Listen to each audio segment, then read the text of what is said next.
Hey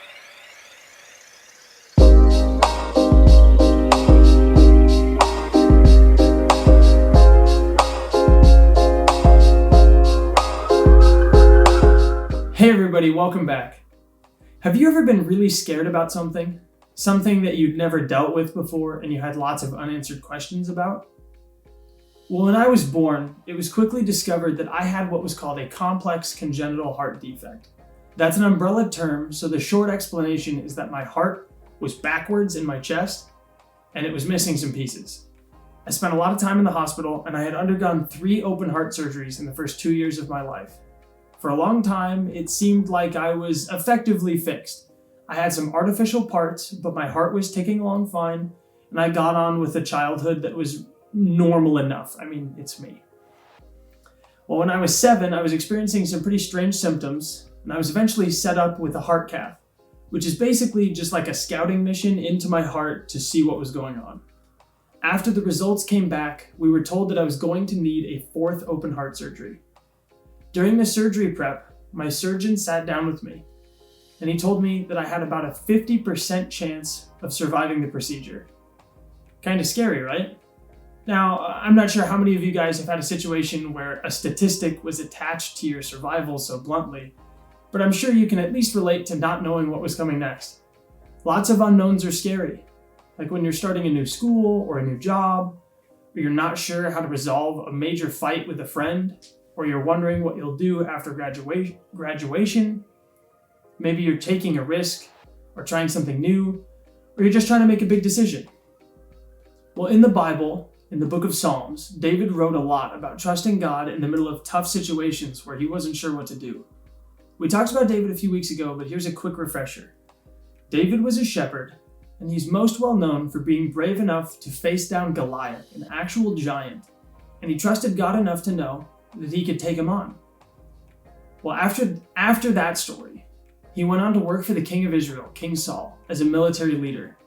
And a very long story short, King Saul started to resent David for his success, and he eventually started hunting David down to kill him. David is said to have written Psalm 57 while on the run from Saul in the wilderness. Psalm 57 says, "Be merciful to me, O God, be merciful to me. For in you my soul takes refuge. In the shadow of your wings I will take refuge till the storms of destruction pass by." He's already set a pretty good tone here, but let's read on. He writes in verse 4, "My soul is in the midst of lions. I lie down amid fiery beasts, the children of man whose teeth are spears and arrows, whose tongues are sharp swords." Can you guys imagine? You've been on the run, out of town by your friend, the king, and you're hunkered down in a cave in the middle of nowhere. You've been pushed to your limits by circumstances beyond your control. You were only doing what you were supposed to do, and now you're sitting in the dark, lost, and scared. I'd write stuff like this too. But then he totally surprises me. He says, "Be exalted, O God, above the heavens. Let your glory be over all the earth." It's a bit of an unexpected tone change, wouldn't you say? Well, maybe if we keep going, it'll make more sense. "They set a net for my steps. My soul was bowed down. They dug a pit in my way, but they have fallen into it themselves. My heart is steadfast, O God, my heart is steadfast. I will sing and make melody. Awake, my glory, awake, O harp and lyre. I will awake the dawn. I will give thanks to you, O Lord, among the peoples. I will sing praises to you among the nations. For your steadfast love is great to the heavens, your faithfulness to the clouds. Be exalted, O God, above the heavens. Let your glory be over all the earth." If I can be honest for a second, I really don't think if I were in David's shoes, I'd be thinking about God's steadfast love for me.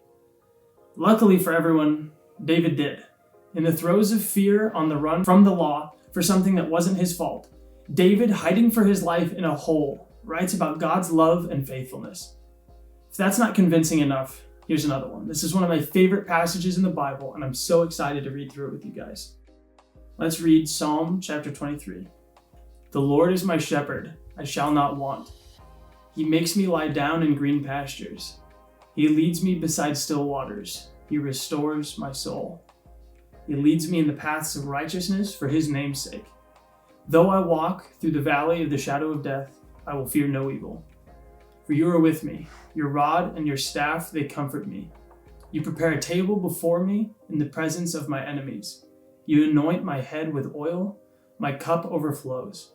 Surely goodness and mercy shall follow me all the days of my life, and I shall dwell in the house of the Lord forever.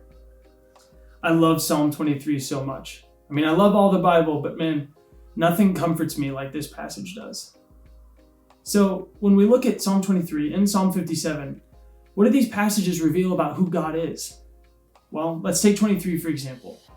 It tells us that he's a shepherd, that he makes us lie down in green pastures, and he leads us beside still waters and restores our souls. God leads us to peace and rest. It says that if we follow where he leads us, it'll be down the path of righteousness.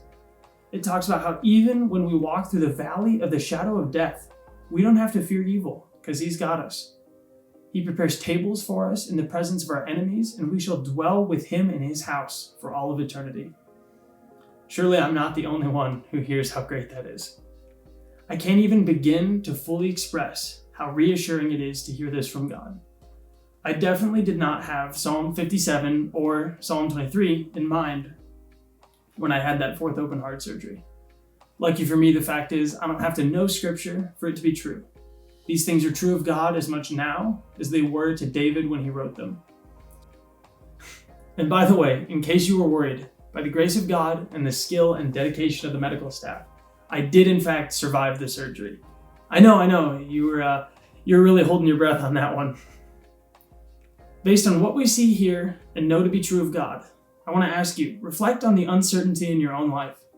We all face unknowns. It doesn't matter who you are, where you come from, where you're going. We will all face things that are scary and that we haven't handled before. What might you be able to do with a confidence in God's sovereignty? Maybe you would decide to trust God instead of worry. Maybe you'd opt in and you'd take a risk that God is calling you to take. You might find the courage to seek guidance for a situation you're struggling to navigate. Whatever it is for you, I hope you walk away with this. Whatever unknowns you're facing in life, I hope you can remember that God can handle your doubts, emotions, questions, and fears. God is a redeemer and a provider, and nothing surprises him. God's in control, God is on the throne, forever and always. And that means you don't have to worry. Because of who God is, you can embrace the unknown.